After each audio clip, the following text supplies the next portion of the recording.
कैलास मानसरोवर यात्रेसाठी नेपाळला गेलेल्या कल्याण डोंबिवलीमधील 3 पर्यटकांचा गेल्या 3 दिवसांपासून संपर्क तुटलाय।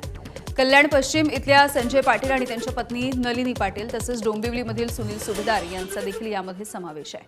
दरम्यान पाटील दाम्पत्य राहत असलेल्या इमारतीमधल्या शेजाऱ्यांना देखील या सगळ्याचा धक्का बसलेला आहे आणि त्यांच्या सुरक्षित परतीसाठी भावनिक आवाहन केलं जात आहे। आता आम्हाला सांगून गेले होते की 23 तारखेला आम्ही बाहेर जाणार आहे, मानसरोवर म्हणजे कैलास मानसरोवर तिकडे जाणार आहे। मग 3 तारखेला परत येतो म्हणून मग आता काल ते तिकडे काय झालं ते आता बाढ आली त्याच्यामुळे आता सगळी लोक बोलतायत की कुठं बेपत्ता आहेत म्हणून। फक्त काय माहिती नाही, पण सकाळी 6:30ला एक खबर अपडेट आली होती त्यांची की आमची बस आता निघाली म्हणून, असं त्यांच्या तिकडच्या ग्रुपची। नलिनी पाटीलच्या मिस्टरांचा भाऊ, मोठा भाऊ, तर त्यांच्याही संपर्क साधला। मग तो बोला ठीक आहे, तलाठीला मी नंबर दिला। मग त्याच्याकडे त्यांच्या मुलाचा नंबर घेतला, तो अमेरिकेला आहे, त्याचा नंबर साधला। मग त्याला फोन लावला तर त्याला नाही लागला, त्याच्या होणाऱ्या मिसेसला लागला। मग त्यांनी सांगितलं की म्हणजे ते तिथून निघाले काठमांडूला, त्यांच्या मावशीचा मुलगा आणि त्यांचा मुलगा काठमांडू निघाले विमानाने त्यांना शोधण्यासाठी। नवी मुंबईच्या वाशीमधील यशस भांड हे नेपाळमध्ये पर्यटनासाठी गेले होते, मात्र नेपाळमध्ये आलेल्या महाभयंकर पुरामुळे त्यांचा संपर्क तुटलाय। घटना घडल्याच्या आदल्या रात्री ते तिमुरे या ठिकाणी राहायला गेले होते। तिथून रसुवा इमिग्रेशनच्या मार्गे ते नेपाळ चीनची सीमा ओलांडणार होते। परिवाराचा शेवटचा संपर्क 26 ऑगस्टला सकाळी 7:50 झाला। यशस भांड यांच्या परिवाराकडून सरकारकडे संपर्क साधला जातोय। लवकरात लवकर त्यांचा शोध लावावा अशी मागणी होती आहे।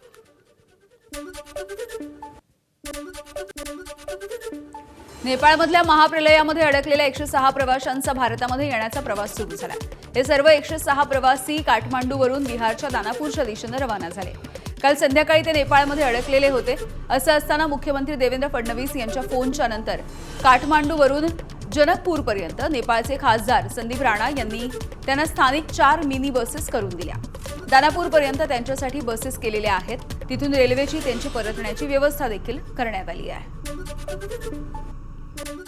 आज रक्षाबंधनाचा सण आणि या निमित्ताने उपमुख्यमंत्री एकनाथ शिंदे यांना राखी बांधण्यासाठी महिलांची मोठी रांग लागली आहे। ठाणे, मुंबई आणि महाराष्ट्रामधील वेगवेगळ्या जिल्ह्यामधून महिला राखी बांधण्यासाठी ठाण्यामध्ये पोहोचल्या। ठाण्यामधल्या टेंभी नाका परिसरामध्ये हा कार्यक्रम सध्या संपन्न होतोय। राज्यसभेच्या खासदार ज्योती वाघमारे यांनी उपमुख्यमंत्री एकनाथ शिंदे यांच्या ठाण्यामधल्या शुभदिन निवासस्थानी भेट देऊन राखी बांधली आहे। आम्हाला ओवाळणीमध्ये काहीही नको, उपमुख्यमंत्री एकनाथ शिंदे हे मुख्यमंत्री झालेलं आम्हाला बघायचेत, असं वक्तव्य ज्योती वाघमारे यांनी केलंय। साहेबांना राखी बांधायचा सन्मान मिळाला। स्वतःच्या घरात बोलावून सख्या बहिणीप्रमाणे साहेबांनी मला हा मान दिला। आज आम्हाला कुठलीच ओवाळणी नको, कारण आमच्या लाडक्या भावानी आम्हाला 1500 रुपयाची सन्मानाची ओवाळणी दिली। लेक लाडकी लखपती केली, मुलींचं उच्च शिक्षण मोफत केलं, एसटीत अर्ध तिकीट दिलं, भावानी भरभरून दिलंय दादा। आता लाडके भाऊ एकनाथ शिंदे साहेब महाराष्ट्राचे मुख्यमंत्री होऊ देत, हीच ओवाळणी आज आम्ही देवाला मागतोय। राखी पौर्णिमेच्या निमित्तानं सुप्रिया सुळे यांनी भावनिक अशी पोस्ट केली आहे। अजितदादा यांच्या आठवणीमध्ये सुप्रिया सुळे भावूक झाल्याचं बघायला मिळालं। आज राखी पौर्णिमा, पण यावेळेला अजितदादा सोबत नाही, ही जाणीव मनाला खूप अस्वस्थ करते, अशा शब्दामध्ये त्यांनी आपल्या भावना व्यक्त केल्या। आज बहीण भावाच्या पवित्र आणि अतूट अशा प्रेमाचा सण। राजकीय मंडळी देखील रक्षाबंधन हा सण साजरा करताना दिसतायत। दरवर्षीप्रमाणे यावर्षी देखील ठाकरेंच्या शिवसेनेच्या प्रवक्त्या सुषमा अंधारे यांनी मातोश्रीवरती जाऊन पक्षप्रमुख उद्धव ठाकरे यांना राखी बांधली। महाराष्ट्र नवनिर्माण विद्यार्थी सेनेचे अध्यक्ष अमित ठाकरे यांना त्यांची बहीण उर्वशी ठाकरे यांनी राखी बांधली आणि रक्षाबंधन साजरा केलाय। तर चंदूमामा वैद्य यांना राज ठाकरे यांच्या आई कुंदा ठाकरे यांनी राखी बांधली। रक्षाबंधनाचा सण साजरा करण्यात आला। ठाकरे कुटुंबामध्ये रक्षाबंधनाचा सण हा उत्साहामध्ये साजरा होतोय। मुंडे भावा बहिणीचे रक्षाबंधन हे देखील मोठ्या उत्साहामध्ये संपन्न होत आहे। पर्यावरण मंत्री पंकजा मुंडे यांनी आमदार धनंजय मुंडे यांना राखी बांधली आहे।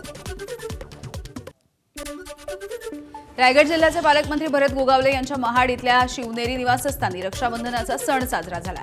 यावेळेला मंत्री भरत गोगावले यांच्या बहिणींनी त्यांची ओवाळणी करत त्यांना राखी बांधलेली आहे। यावेळेला त्यांनी जिल्ह्यामधील आणि राज्यामधील सर्व महिलांना रक्षाबंधनाच्या शुभेच्छा दिल्या। बहीण भावांच्या नात्याचा अतूट बंधनाचा हा सण आहे आणि आज माझ्या संपूर्ण महाराष्ट्रातील, माझ्या जिल्ह्यातील, माझ्या मतदारसंघातील तमाम सगळ्या बहिणींना माझ्या हार्दिक हार्दिक शुभेच्छा राहतील. आज माननीय उपमुख्यमंत्री एकनाथ शिंदेसाहेब यांच्या इथं टेंबी नाक्याला मोठा रक्षाबंधनाचा कार्यक्रम आहे. आमच्या इथून जवळजवळ 1000 महिला निघालेल्या आहेत ठाण्याला आता रक्षाबंधनाच्या कार्यक्रमाला जायला. अहिल्यानगरच्या संगमनेरमध्ये थोरात आणि तांबे कुटुंबानं पारंपरिक पद्धतीनं रक्षाबंधनाचा सण साजरा केलाय. काँग्रेसचे ज्येष्ठ नेते बाळासाहेब थोरात यांनी संगमनेरमध्ये त्यांची बहीण दुर्गा तांबे यांच्या निवासस्थानी रक्षाबंधन साजरे केलंय. दुर्गाताई तांबे यांनी बाळासाहेब थोरात यांना औक्षण केलं आणि राखी बांधली, शुभेच्छा दिल्या. माजी आमदार सुधीर तांबे यांना देखील त्यांच्या मानलेल्या बहिणीने राखी बांधली आणि हा सण साजरा झालाय. मुंबईच्या महापौर रितू तावडे आणि चित्रा वाघ यांना किशोरी पेडणेकरांनी राखी बांधली आहे. रितू तावडे आणि चित्रा वाघ यांनी किशोरी पेडणेकर यांचं औक्षण केलंय. रक्षाबंधनाच्या या सणाच्या निमित्तानं किशोरी पेडणेकर या महापौर बंगल्यावरती गेलेल्या होत्या. नागपूरमधील शाळेच्या विद्यार्थ्यांनी भव्य राखी बनवली आहे. केवळ 8 दिवसामध्ये 75 फुटांची ही भव्य राखी तयार करण्यात आली. टाकाऊ वस्तू आणि विविध झाडांच्या पानांचा वापर करून बनवलेल्या या राखीवरती विज्ञान, खेळ, संरक्षण, तंत्रज्ञान, संस्कृती आणि धर्म यांचं दर्शन घडवण्यात आलं. नागपूरच्या ललिता पब्लिक स्कूलच्या शाळकरी विद्यार्थ्यांनी ही राखी देशामधल्या तरुणांना समर्पित केली आहे. विद्यार्थ्यांनी या राखीला महाराखी असं नाव दिलं आहे. छोटी छोटी राखियों को जोड़ करके एक महाराखी का यहाँ पे हम लोगों ने निर्माण किया है और इसमें आप देखेंगे पूरा इको फ्रेंडली राखी है.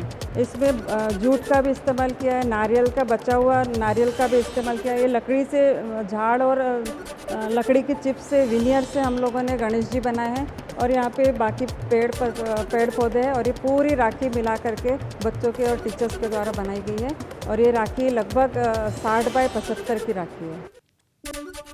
बीजमाता म्हणून ओळख असलेल्या अहिल्यानगरच्या अकोले तालुक्यामधील पद्मश्री राहीबाई पोपेरे यांनी भात, नागली, वरई, काकडी, भोपळा अशा विविध गावरान बियाणांचा वापर करून आकर्षक अशा राख्या बनवल्या.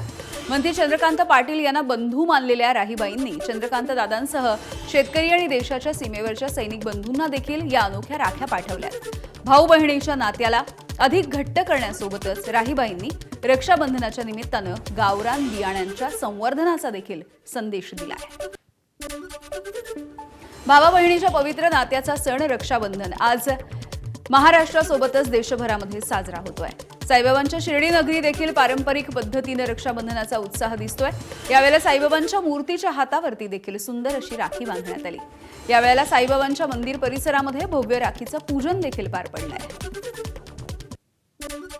देवीच्या 3.5 शक्तिपीठांपैकी अर्धपीठ असलेल्या वणीच्या सप्तशृंगीगड इथल्या आदिमायेच्या मंदिरामध्ये आज राखी पौर्णिमेच्या निमित्तानं आकर्षक फुलांची आरास करण्यात आली आणि सजावटही करण्यात आली आहे.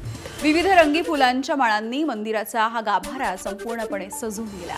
राखी पौर्णिमेच्या निमित्ताने सप्तशृंग गडावरती आज भाविकांनी आदिमायेच्या दर्शनासाठी मोठी गर्दी केली होती. हजारो भाविकांनी मनोभावे आदिमायेचं दर्शन घेतलंय.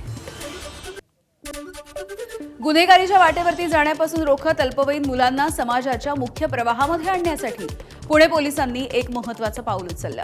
पुणे शहर पोलिसांच्या वतीनं 50 विधी संघर्षग्रस्त बालकांसाठी सिंहगडावरती दुर्गभ्रमण, समुपदेशन आणि पुनर्वसनासाठी मार्गदर्शनाचा विशेष उपक्रम राबवण्यात आलाय.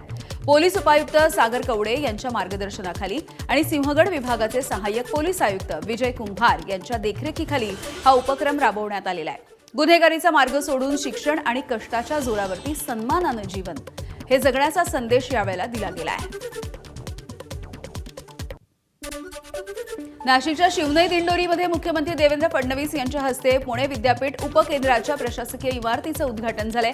यावेळी शेती क्षेत्राला एआयचा वापर करून उत्पादन खर्च 25 ते 30% कमी करण्याचा प्रयत्न सुरू असल्याचं फडणवीस म्हणाले. मशागतीपासून कापणीपर्यंत मार्गदर्शन करणारं ॲप तयार केल्याचं देखील मुख्यमंत्र्यांनी सांगितलंय. तसंच त्यांनी कांद्याच्या भावावरून मिश्किल टिप्पणी देखील केली आहे. आमच्या माता भगिनींच्या डोळ्यात आणतो की नाही माहीत नाही, पण नाशिक जिल्ह्यातला कांदा आमच्या डोळ्यात वर्षातनं 2दा पाणी नक्कीच आणतो. पण संपूर्ण देशामध्ये नाशिकचा जो कांदा आहे तो मला असं वाटतं की अतिशय त्या ठिकाणी प्रसिद्ध आहेत.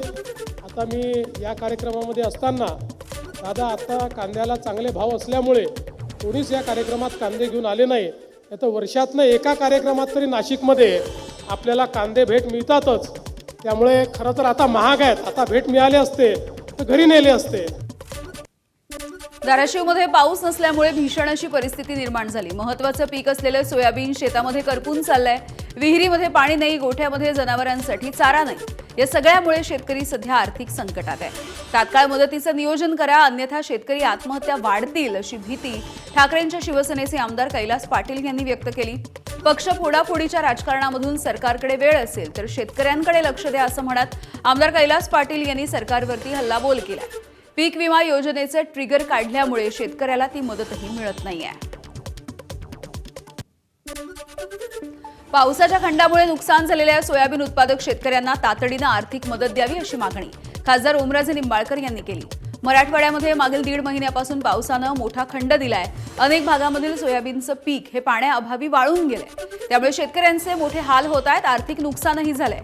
या गंभीर परिस्थितीची दखल घेत उपमुख्यमंत्री एकनाथ शिंदे यांना पत्र देऊन महसूल आणि कृषी विभागाच्या मार्फत तातडीने पंचनामे आणि नुकसानीचं सर्वेक्षण करण्याची मागणी करण्यात आली.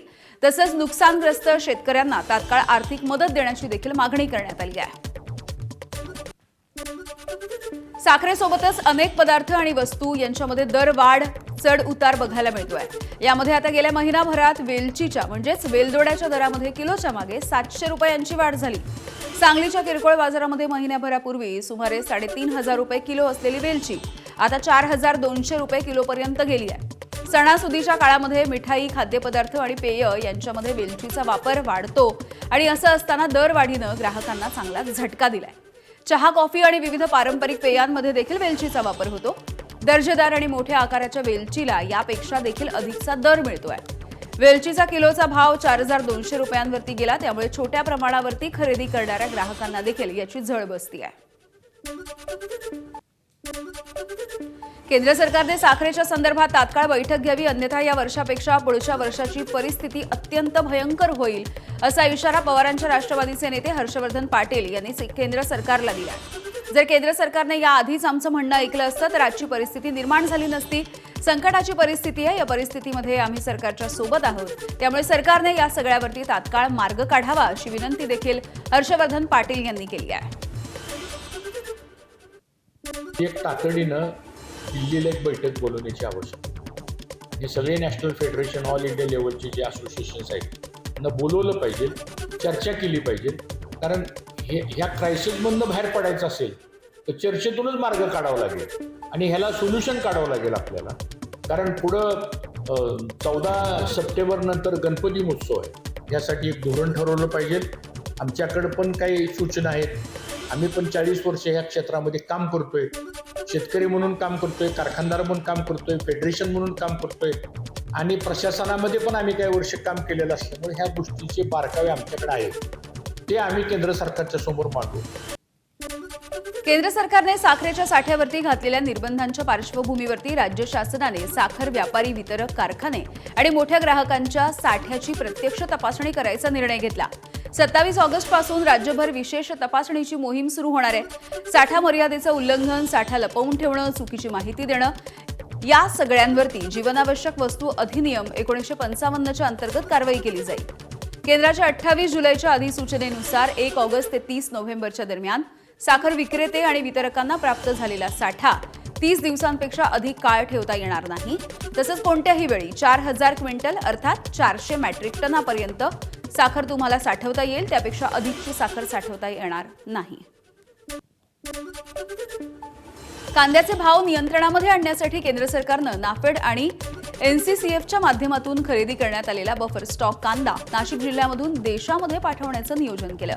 2 दिवसांपूर्वी नाशिकच्या लासलगाव रेल्वे स्थानकामधून एक 450 मेट्रिक टन कांदा ही कांदा एक्सप्रेस घेऊन दिल्लीच्या दिशेने रवाना झाली. यानंतर आज पुन्हा एकदा मनमाड रेल्वे स्थानकामधून कांदा एक्सप्रेस चेन्नईला पाठवली जाते. यासाठी मनमाडच्या रेल्वेच्या मालधक्क्यामधून कांदा भरायचं काम सुरू आहे. सुमारे 21 डब्यांच्या रेल्वेमधून 800 मेट्रिक टन कांदा संध्याकाळपर्यंत चेन्नईच्या दिशेने रवाना होणार आहे. त्यामुळे कांद्याच्या दरामध्ये घसरण होण्याची शक्यता आहे. यासोबतच कांदा उत्पादक शेतकऱ्यांमध्ये काहीशी नाराजी देखील आहे. पुण्यामध्ये कांदा 7 ते 8 रुपयांनी महागला. पुण्यामधल्या मार्केट यार्डमध्ये कांद्याची आवक कमी झाल्यामुळे कांदा महागतोय. होलसेलमध्ये कांदा 38 ते 43 रुपये किलोने विकला जातो. मागच्या 8 दिवसामध्ये 7 ते 8 रुपयांनी कांदा महागला, तर किरकोळ बाजारामध्ये कांदा 60 ते 70 रुपयांनी विकला जातोय.